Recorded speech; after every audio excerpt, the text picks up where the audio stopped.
Hello friends, Radhe Radhe, जय Shri Krishna. Friends, आप लोग कैसे हैं? आशा करती हूँ कि आप लोग ठीक होंगे, स्वस्थ होंगे।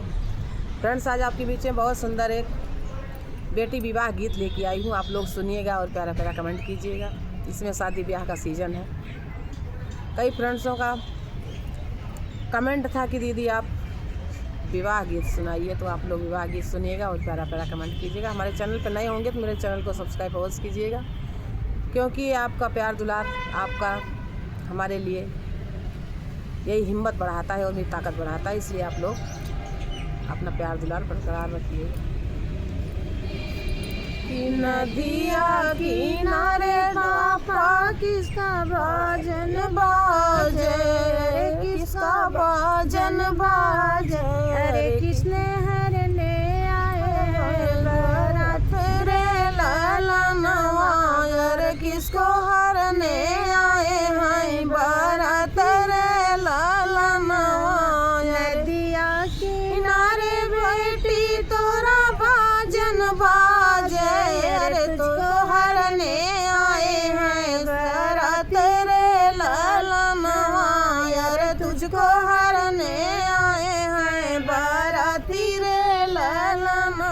सोने का पिंजरवा बनवाया मोरे बापा, बनवाया मोरे पापा, पिंजरा सहित दे चुपा रे ललनवा, अरे पिंजरा सहित दे छुपाई रे ललनवा।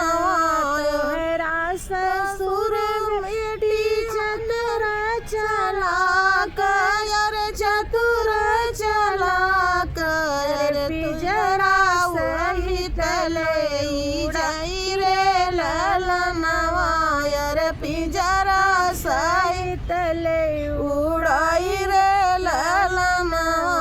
सोने का पिंजरा बनवाया मोरे चाचा, बनवाया मोरे चाचा, अरे पिंजरा सहित छुपाई रे ललनवा, अरे पिंजरा सहित दे छुपाई रे ललनवा।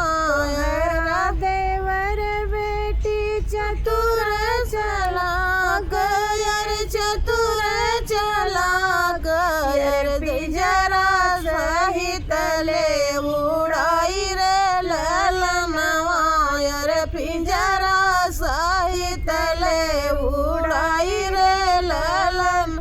नदिया किनारे भैया किसका भजन बाजे, अरे किसका भजन बाजे, अरे किए आए बराती रे ललनवा, अरे किसने हरने आए हैं बराती रे ललनवा। नदिया किनारे बहना तोहरा भजन बाजे, अरे तोहरा भजन बाजे, अरे तुमको हरने आए ससुराती रे ललनवा, अरे तुझको हरने आए हैं बाराती रे ललनवा। सोने का पिंजरवा बनवाया मोरे भैया, बनवाया मोरे दादा, अरे पिंजरा सहित उड़ी छुपाया रे ललनवा, अरे पिंजरा सहित छुपाई रे ललनवा। मेरा साजन बहनी चतुर चलाक, अरे चतुर चलाक, अरे पिंजरा सहित ले उड़ाई रे ललनवा, अरे पिंजरा सहित ले उड़ाई रे ललनवा। नदिया किनारे बाबा किसका भजन बाजे, किसका भजन बाजे, अरे किसने हरने आए बराती रे ललनवा, अरे किसको हरने आए हैं बराती रे ललनवा। सोने का पिंजरवा बनवाया मोरे बाबा, बनवाया मोरे